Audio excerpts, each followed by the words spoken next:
Yo, what is going on? And welcome to another episode of the Urban Bitch Podcast, Beautiful Game of Life, part of the Believe Network. I'm Ramsey Abushala, editor of UrbanPitch.com. To my left, executive director of Vibes for the day, Julio Monteroso. Julio, what's going on now? I believe that we can't win.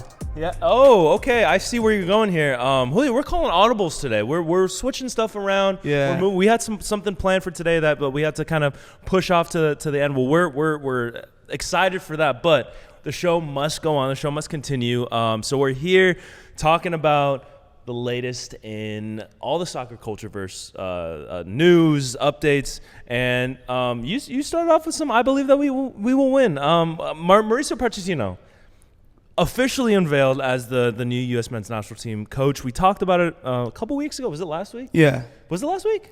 No, 2 weeks ago. We've been talking for the last few weeks, waiting for this news to pop out. We've been saying it's going to be Tuesday. Right. And honestly, Tuesday, 3 p.m., it came out. Yeah, so this is the news that people were wanting. This is the news that people were really waiting for. It was reported quite a while ago that he was, had a verbal agreement, but kind of nervous that the official announcement took a little bit of time to finalize. Yeah, and like the rumors came out that they had like 3-4 interviews with Jurgen. With Jurgen Klopp. Yeah, about coming in. So that would have been a great signing as well. But I'm happy with the signing we want, but I don't think he can coach intensity. Who, Jurgen? No, Pochettino. Oh, okay. That's interesting. Talk about that. Because it's been a lot going on about hopefully he can show us how to win. ESPN I watched an ESPN clip earlier today talking about the intensity, and we talked about this before. Right. Pulisic was getting hit, and I didn't see no player going in and having his back or just being that aggressive type, that being that Tyler Adams, the person we say we want. You don't think Pochettino can bring that energy to the team? He is Argentinian. Yeah. So I believe, I hope so. Yeah. But I don't think you can teach dog. Right. You can't teach it, but I think he can enforce it. Yeah. It's going to be on the players to kind of maintain that intensity, and we definitely didn't see that in this latest run of this latest international break. Against Canada and New Zealand. And Jesse Marsh out here making fun of us, bro.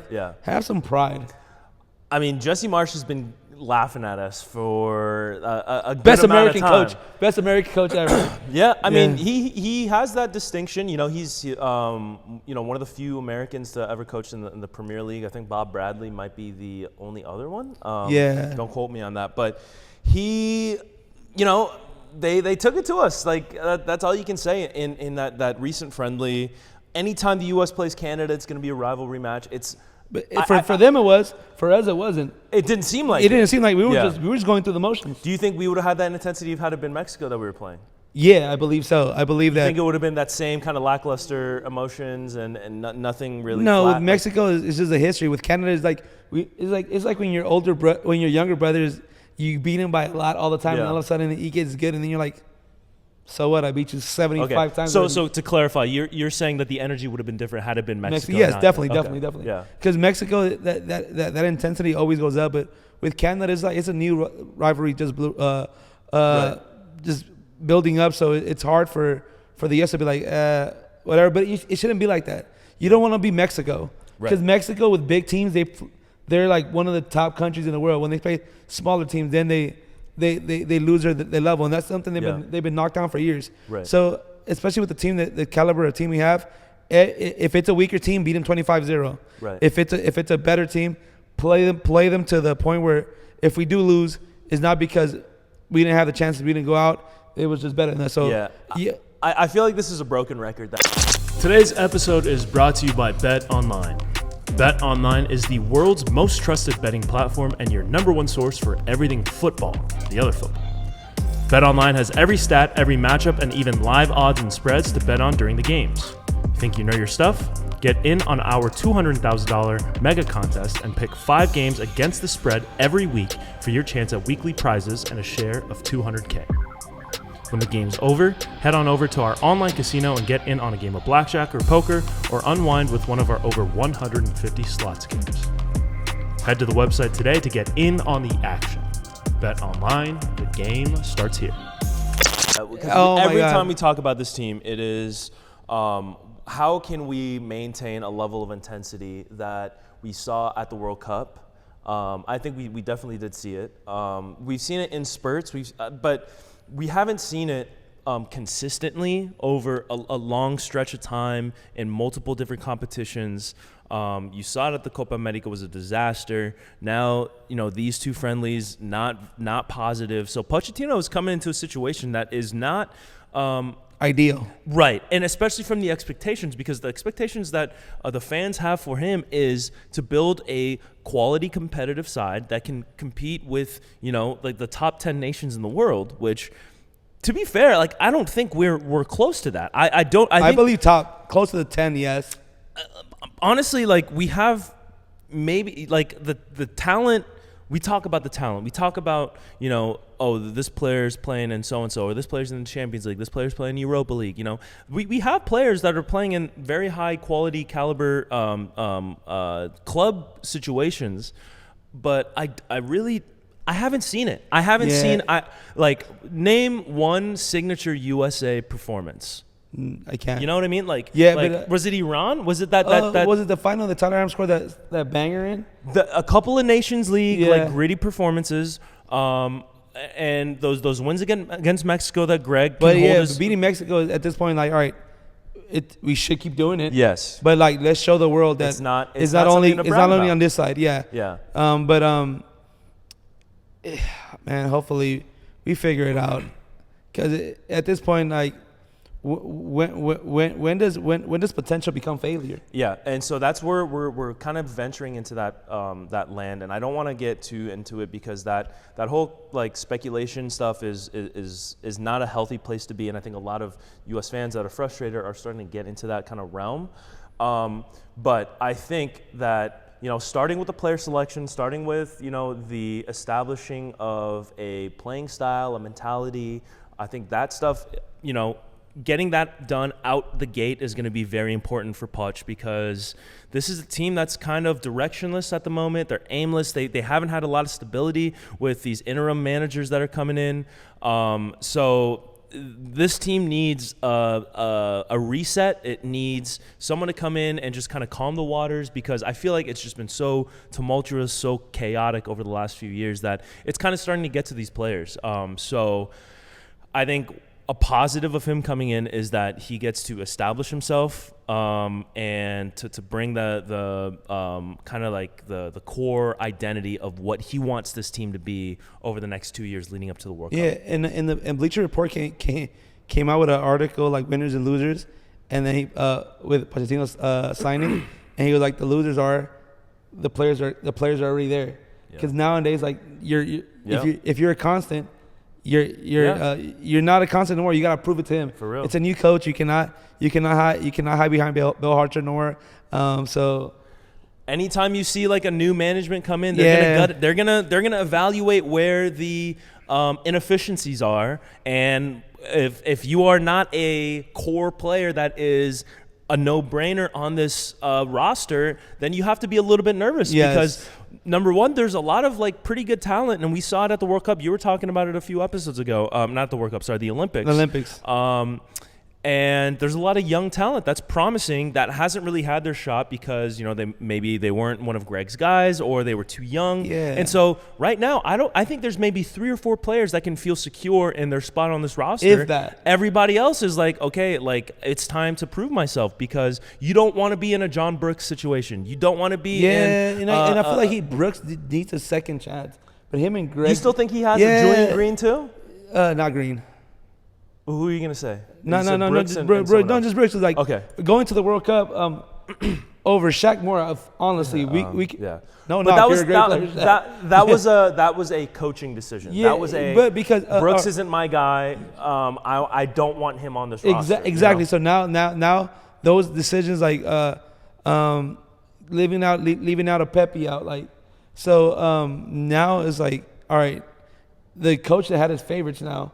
That is no more. Yeah, exactly. And so the last place that you want to be as a current player who was getting regular call-ups is the new coach comes in and doesn't forget about you, but casts you out. So it's going to be a very interesting time for these players. I think it's going to be great to see some fresh faces, some new blood in the lineup, because right now it's clear that we need to have a hard reset. No, definitely. Like all the MLS players that came in, it's going to be harder for them now because Pochettino, just looking at his history, he wants the best of the best. Yeah. Every team that he's had, he's got them not at their best moments, and finds a way to play above their average. So it's gonna be great. And having players like a Tillman, Pulisic, Tyler Adams,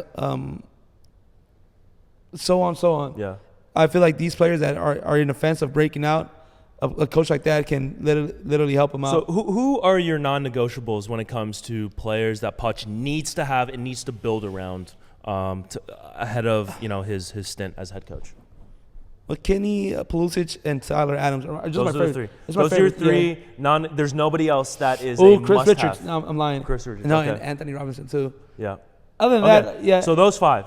Richards, Anthony Robinson, Pulisic, Tyler Adams, and Weston McKennie. Yeah. I think those five, that's the consensus, five best American players right now. You can see it in the way that where they're playing and the minutes that they're getting. I think Milan hasn't gotten off to a good start. They're under a new coach situation as well. And they're going through the coaches and the players not getting along. Yeah. So I think that yes, those five. Ideally, you would throw someone like Yunus Musa in there. Yeah, Musa, who I think is very good. He had kind of an up and down season last year. I want to see more out of him.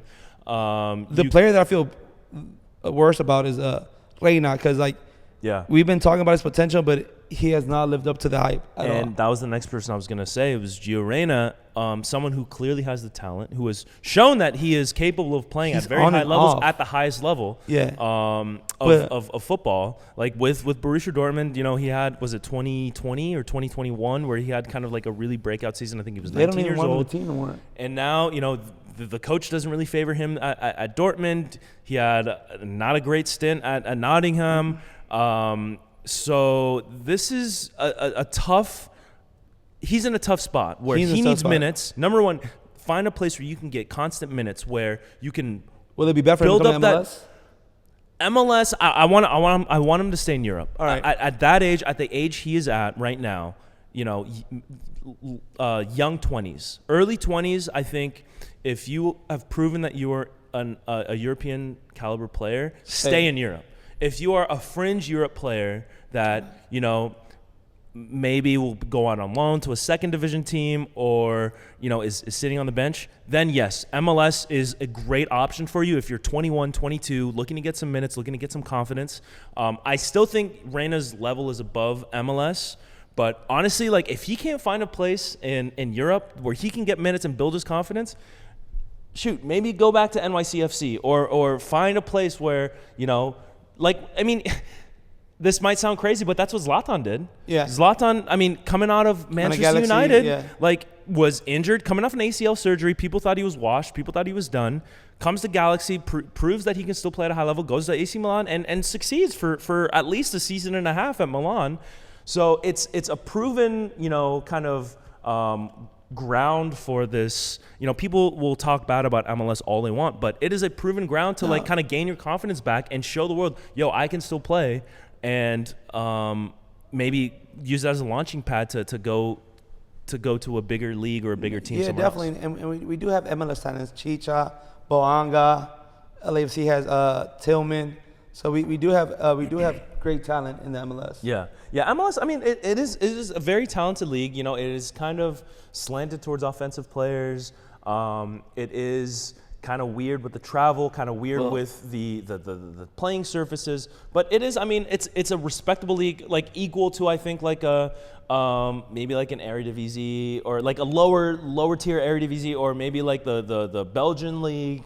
Or, people have talked about the championship and have compared those two. Yeah. So I think. But I don't think we can knock the MLS, because Canada has a national team of mostly MLS players, and they're doing great. But they beat the U.S. The difference is they have a system Number one, they have 2 or 3 players that are very high level, like extremely high level. Alphonso Davies. Honestly, Alphonso Davies is the best Top player. 10 in the He's world. the best player in North America, like hands down. Not even close. Not even close. But like a few years back, he was rated as like the best player in his position. Yeah, I mean he is. Yeah. You can say, you know, at that, you know, kind of wing back position, no one is better than him. He's one of the fastest players in the world. He's dynamic. He can defend. He can create. I wish he went to Real Madrid. That's still not out of the question. Yeah. But that I was looking forward to that too because I would love to see that. But A Canadian playing for the big, anything North America, I'm gonna support. Yeah. For first of all, like Canada whooped our butts. Their jerseys are fire. Their Nike logo's way better than ours. Yeah. Like, They just snatch our chain. They whooping us. They're taking advantage of a period of kind of you know, instability in Mexico and in the U.S. Yeah. And, you know, kudos to them. They made it the furthest out of any CONCACAF team in the Copa Definitely. America. They look like they have, you know, a pretty solid, a solid future. They have some young talent coming up in the ranks, along with some, you know, proven veterans. So shouts to Canada because Shout out to Canada. stop sleeping on them. Canada, A. But first of all, Nike, forget the upside downs. Give everybody the bubble logo. I can care less.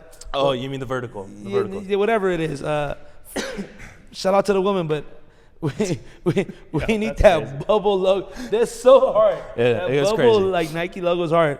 Man. Shout out to the U.S., but let's talk about some more domestic soccer. Yeah, okay, so going to the domestic. So the international break is over. We're back into club football this weekend. MLS didn't take a break. Let's talk about that because before we get into the U.S. Open Cup, I want to talk about the U.S. Open Cup, but MLS did not take a break for this last international break. And I don't know, did you see the Columbus Crew game? Columbus Crew against Seattle? It hurt my soul. That was, first of all, very unfortunate. Second of all, it should never have happened because a friend of the show, Abraham Romero. Oh my God, bro! Dear friend. Not even a friend, a brother. Yeah, like, bro. yeah. Anything he does, we're gonna support 1,000%. Unfortunate for the guy. We love his story, his struggles, the way he came up to the point where he is at right now is not because of luck. It's because that guy worked so hard for that. Where he's one of the hardest working people that we know. Yeah. So he was with the LAFC, got traded midseason to Columbus. Got a championship. Good for, man. Yeah, got himself a Leagues Cup. Shout out to him. But in the midst of the the international break, right? Patrick Schultz, who's the keeper for Columbus, gets called up to the U.S. Abraham Romero gets moved up. He's the backup at Columbus. He gets moved up to the starting position, and Columbus applies for a like a, I don't know what the term is, like emergency, right? Whatever, hardship, like a call up from the Columbus 2 team. Yeah, but you can only bring him up twice or something like that, and they already had done. And number one, MLS denies it. First of all, they shouldn't be playing in the international break. They should adhere to the global it's because they were a game behind, calendar. so they had to. Right. So this is another thing when we're talking about MLS. This is a criticism: is we don't adhere to the global football calendar. We're playing through World Cups. We're playing through international windows. And then so you would think that the team or the league would have a little bit of empathy towards this team that has shorthanded. You know, okay, they're rostering one goalkeeper.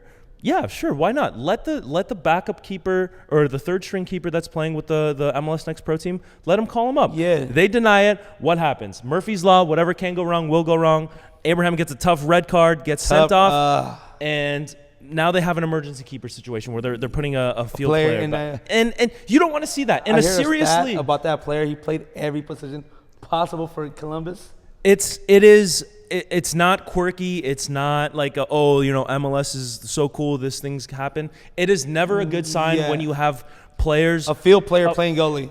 Because of they're playing during the international break, because they fail to approve the hardship call-up of another player. And definitely, especially how much we made it a point of growing MLS. And taking this league seriously. Yeah, this is not going to grow MLS. This is what makes European people think MLS is a joke. Right. Yeah. So and that's nobody's fault, not Columbus' fault, nobody's fault but the league. Yeah. The league, and it goes to the U.S. thinking we're better than everybody in every sport. Yeah. Let's be serious. Yeah. We're not in soccer. We're not basketball. We're not football. We're not everything else. we're not winning gold medals in soccer, Right. Especially in the men's side. Yeah. Women, shout out to y'all. Yeah, the men's side. Yeah, on the men's side men's specifically, men's side. But like get it together, MLS. You want to be taken serious, make it a serious league. Right. Like no other league will go through this. Stop playing during international break. Yeah. Okay, rant over. Let's go into the U.S. Open Cup. LAFC, Sporting Kansas City. This is LAFC's 5th final or title opportunity since they won the 2022 MLS Cup. We know how That's it's good, gone for the previous 4. 2023 CONCACAF Champions League lost to Club León. Campeón de Campeones lost to Tigres. Or not Campeón de Campeones, Campeones Cup. And then MLS Cup 2023 lose to Columbus. And then the Leagues Cup 2024 lose to Columbus again. So not the best stretch in terms of results. Maybe you can say, if you want to be optimistic, they've played for 4 titles. That no other team can say that they've done that over the last 2 calendar years. This will be number 5. If they lose to a Sporting Kansas City team, who is, I think, at the bottom or near the bottom of the MLS table this year, they have not had a good season. What stage of panic mode are you as an LAFC guy heading into the final stretch of the season? Sharon will be wary that happens. I don't think it's your fault, but something's got to give. Something got to give. Lose 4 straight titles. Now 5. They got you. They got you Yuris.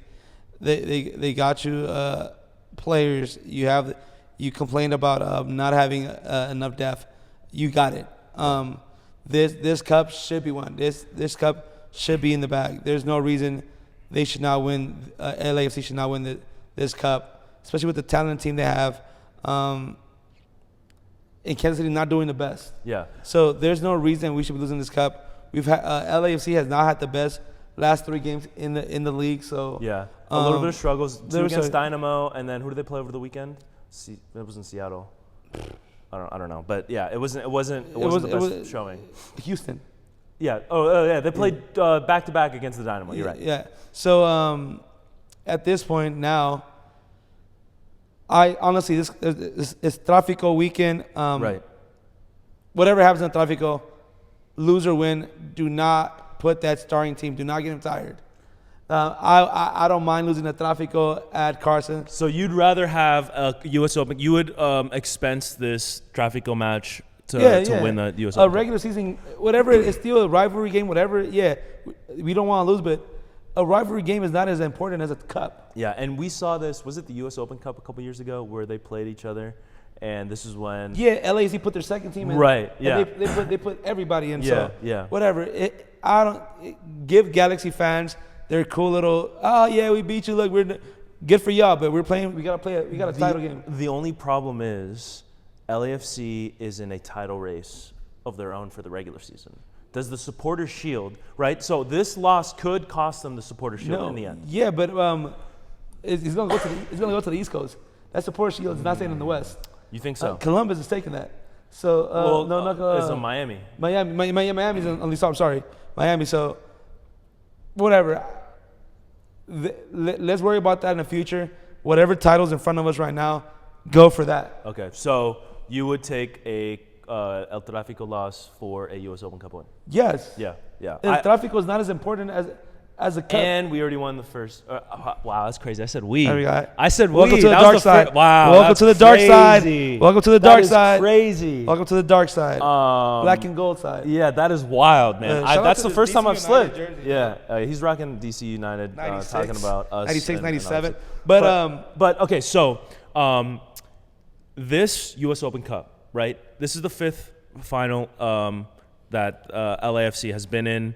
There's going to be 7 more Tráficos. How many more times? There's going to be a lot more Tráficos. Yeah. How many more times are you going to have? Like, fighting for cups is not all the time. And I think this is, out of all those, the previous 4, this is one where it's like they're expected to win to the point where if they don't win, it's disappointing. Yes, all of those losses were disappointing, but it's not like this is not easy, but expected win. I think all of LAFC fans were expecting to win all 4 of those games, but it wasn't like this is a consensus favorite. They weren't the consensus favorite. I would have to look at the odds and the lines. Shout out to our sponsor, Bet Online. But this, I think, is the most lopsided in terms of where the two teams are standing, the caliber of the two teams, and no disrespect to Sporting Kansas City, because them making it this far, this is their season. This is their season. Their season, yeah. You know, like they're going to be playing with a type of intensity that,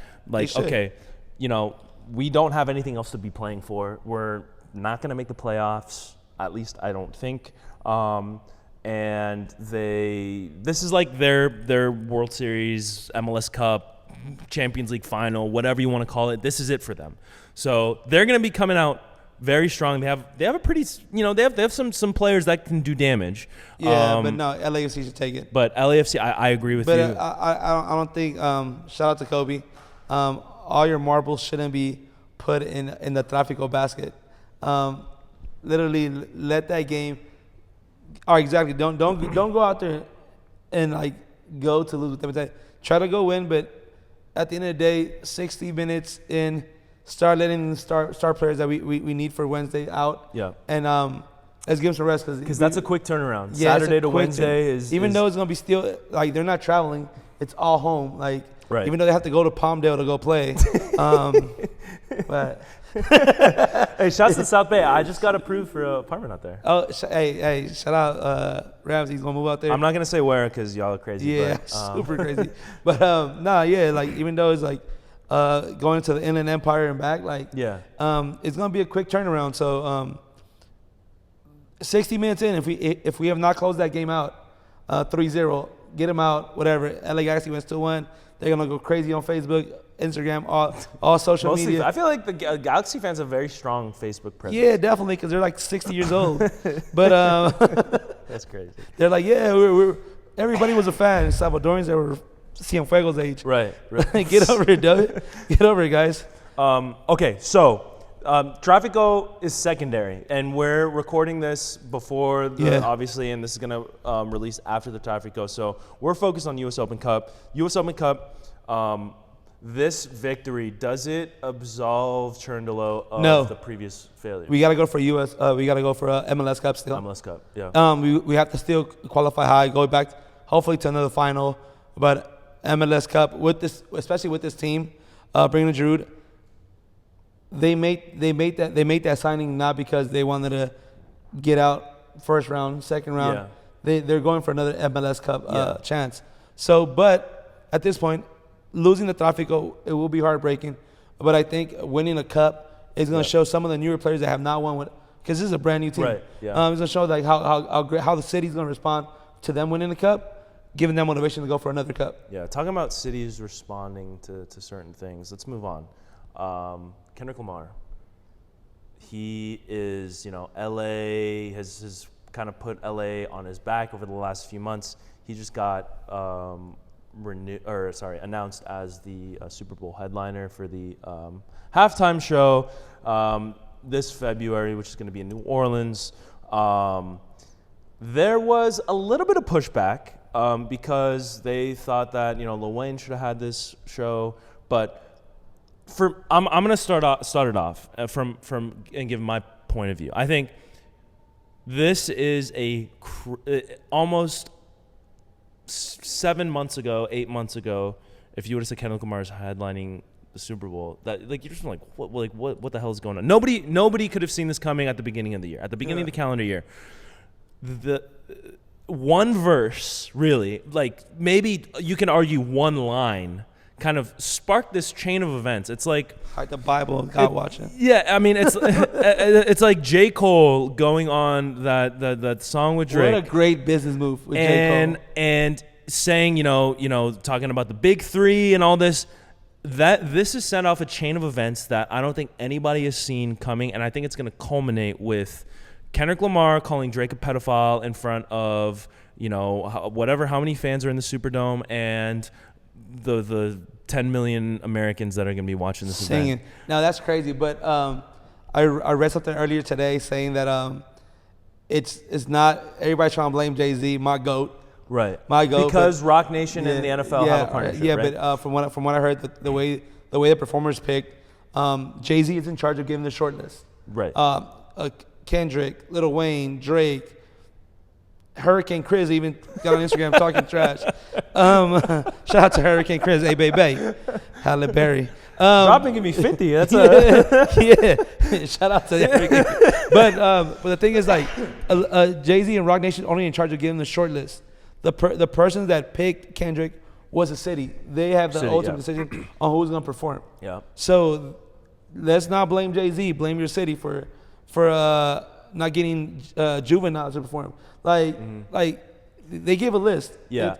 So this brings an interesting point of, you know, what the Super Bowl halftime show is. It's honestly, it's gonna be great either way. Yeah. I want a Lil Wayne and we talked about this before. I don't think the generation now can respect it because Lil Wayne was not on DSPs. You can't find his mixtape Little Louisiana.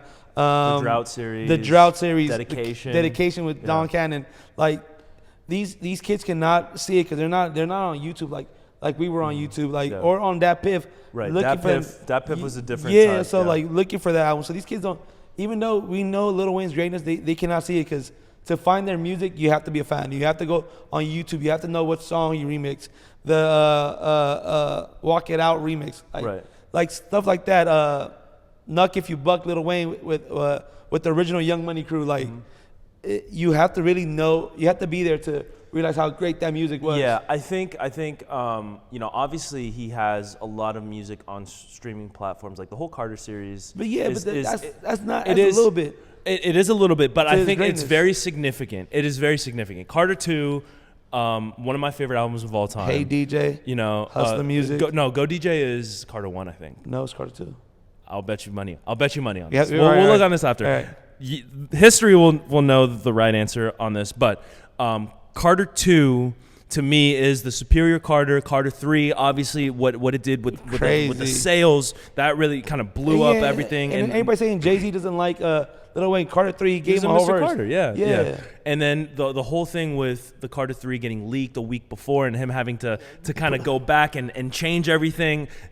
Unbelievable. Like that's something that would never happen now. Yeah. Because they're leaking their own music now. Yeah, right. And then now he even had like a leaked EP where he released all those songs that were leaked. And he performed a single on the BET Awards. Right. Things like so, bro, that's what we remember though. He has a discography that is underground. That is largely forgotten outside of a certain age of people. Yeah. Like the millennials. You can't find it on Apple Music or on Spotify. Yeah. If you were like in middle school, high school in like the 2000s, this is like you are aware of, you know, just how good Lil Wayne was. And then there was a steep drop off. After, you know, Rebirth, post-Rebirth, I don't know what happened with him. I don't know if it was certain things he was 13, it was putting over. in his body or, you know, like just age catching up to him. Like, it hasn't been the same. And I think from a performance perspective, he's even, you know, come out and said, I don't remember my lyrics to all my songs. And he was very adamant on, I don't write anything down. But if you see his performances, he actually does still do a good job. He does. I mean, he does. He performs really, really well. Like, yeah, but I'm talking about if the hits that you and I are talking about. I don't know if he has that in his wheelhouse. He might have to get, because he doesn't have like a written notebook where he can go back and he's gonna have to listen. It's not like the Locks that freakers can perform. Yeah. So I think doing it with someone like Kendrick Lamar, who has had the song of the summer. Had everybody talking, you know, he just dropped another song. Black Air Forces? Yeah, with the Black Air Forces on the cover. They sold out like quick. All the Black Air Forces? Yeah, there was like a thing like them selling goodness. out. Like they found the link to that picture and there's gonna be a huge crime wave in here. LA is already a big crime wave. Yeah, yeah, and Kendrick, you cannot. That's an irresponsible decision to come out with a song and with no, Black Air but Forces shout on the out cover. to Kendrick. If it wasn't Lil Wayne, Kendrick honestly is the option. But I think for people our age, we're upset just because how much Lil Wayne molded us. Yeah, I'm not mad. I'm not mad at this decision. I mean, because you had someone like Beyonce didn't perform in Houston. No, but like Prince wasn't playing in Minnesota at his halftime show. You know, great. It doesn't have to be that person's Yeah, hometown. but I think Is it nice? Is it nice for them to have some kind of tie-in? Yeah, sure. But if like you don't need to be from that hometown to be the halftime Yeah, performer. but I think the Dr. Dre performing in LA. Yeah, like, that's a cherry on top. Yeah, That's a cherry so on top. a lot of people were like, oh, we're doing legends in each city now. They're Rock Nations there. So like, I think once you feed them that greatness of a performance. Fat 50 Cent hanging upside down, like Yeah. like, I mean, who's not to say? I mean, Kendrick has a lot of songs with Lil Wayne on it, so hey, he could bring out I Lil said Wayne. this. Mona Lisa is probably one of my favorite Yeah. songs. Like that's the if you're a hurt guy, like Mona Lisa, hear it out. Like Anthem. And then I it's mean, a great storytelling song though. It's a great song. you know, get Manny Fresh out there, get Juvenile. I mean, Juvenile has kinda Wacko had, and Skip. yeah, Juvenile's had like a little bit of a renaissance here with his Tiny Desk. I What saw a him performance. I saw him performing in the Bay. He was going off out there. So I would love to see that. So just because he's the headliner, we saw it even at the last one. You know, Her was coming out Yeah. there. Usher had a brought out all kinds of people at his halftime performance. So No, but we need Wackin' what's it? Wacko and Skip. Well, Nola clap. yeah, I mean because New Orleans is such a music city. This is the way I live. Bro, we need all that, That's bro. Baby Boy to Prince. Baby Yeah. boy to Prince, bro. But I mean, you think of the city's history with jazz, you know, Yeah. like basically the birthplace of an entire genre of music. You know, that's something that is And like going independent was Yeah. Cash Money's whole thing. Right, So yeah. now everybody wants to be independent, but No Limit, Cash Money. Yeah. Those are the guys that started. So there has to be a Cash Money presence in this performance. But I don't know if Lil Wayne will want to show up, even though because he's not headlining in the city. And you know, he's also calling his longtime collaborator a pedophile. So there's that. Yeah, you know, if Lil Wayne comes out, OVO. Can you imagine him dancing to that? That Like, would come be on. great. Yeah, that would be great. Okay, last thing before we go, Julio, what are we listening? Let's keep it on the music tip. Julio, what are we listening to music-wise that you think we need to pull people onto? Nippa, Larry Yes, Jones. yeah. Bro, those two, I've been in this wormhole of their music. Like, it's crazy. Like, I was a Larry June fan, but not like that. But, like, Palisades, Oh, yeah. like, just songs after songs. I'm like, Yeah. dang, these are hits. Where was Yeah. I at? Yeah. Where was I? Because, like, I told you, like, if it ain't, like, my golden era of hip-hop, I'm not listening. Yeah, yeah. Or my 90s R&B, early 2000s. But now I'm like, it just opened my eyes where I'm like, From there's hope. Yeah, from personal experience, I think listening to Larry June, it's like he fits into the mold of the people that we kind of grew up listening to. And he has kind of not a throwback, but like there's something that is very genuine about the way he raps. It's very personable. It is very like authentic. It feels like it's him rapping. It's not like this whole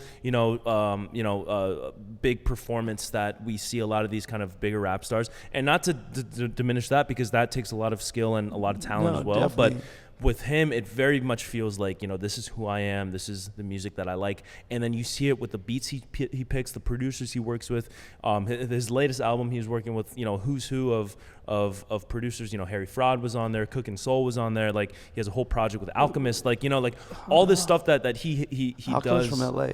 Yeah. Dude, Alchemist is a legend. Yeah, but the thing is, like, that Larry June Nippa is like that Mace 112. Yeah. Like That kind of rap hip R&B combo that yeah, just works. it's great.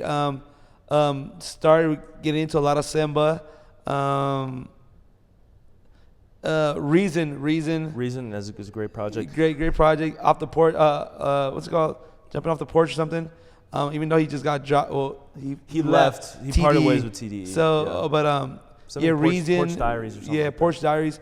Reason, Larry June, Simba. Who else? There's one more artist. It's mostly like just a wormhole. Once you get that and YouTube started playing these songs, right, back to back. I like when it does that and kind of puts you onto some new music. Do you know Doechii?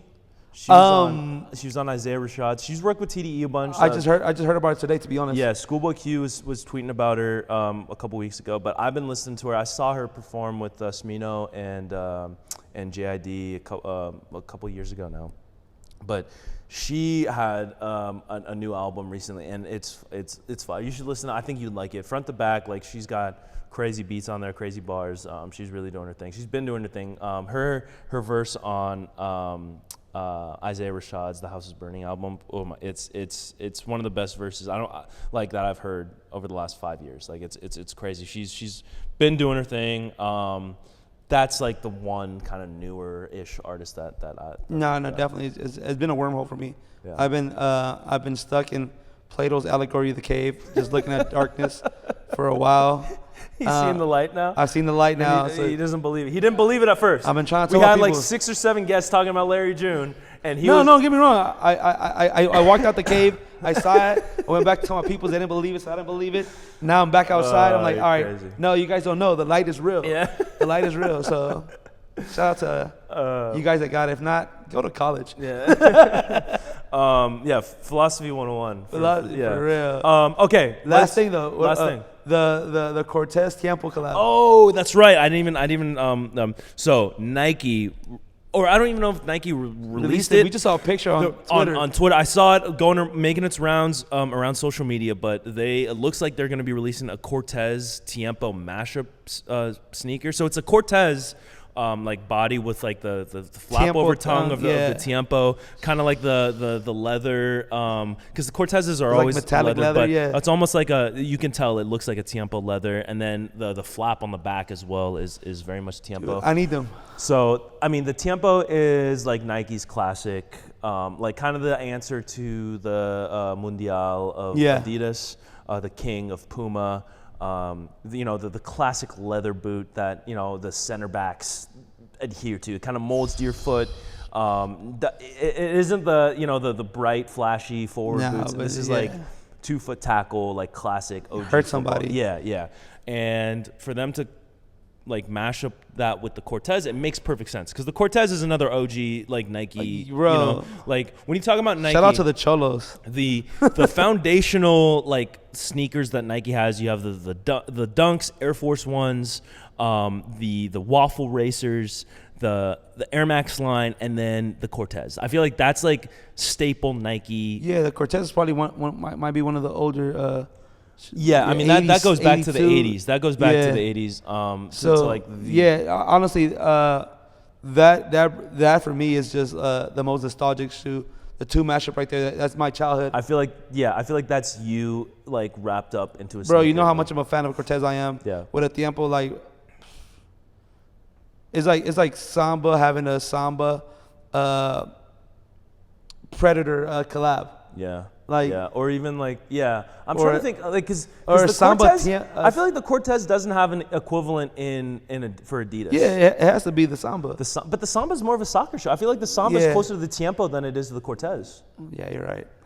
Maybe like the Shell Toes, like the Superstars. Yeah. Maybe like the Gazelles or the Pro Models, like some of these. But I'm just happy. Like honestly, I need them. Yeah. I want them in my life. Yeah, I need them in my life.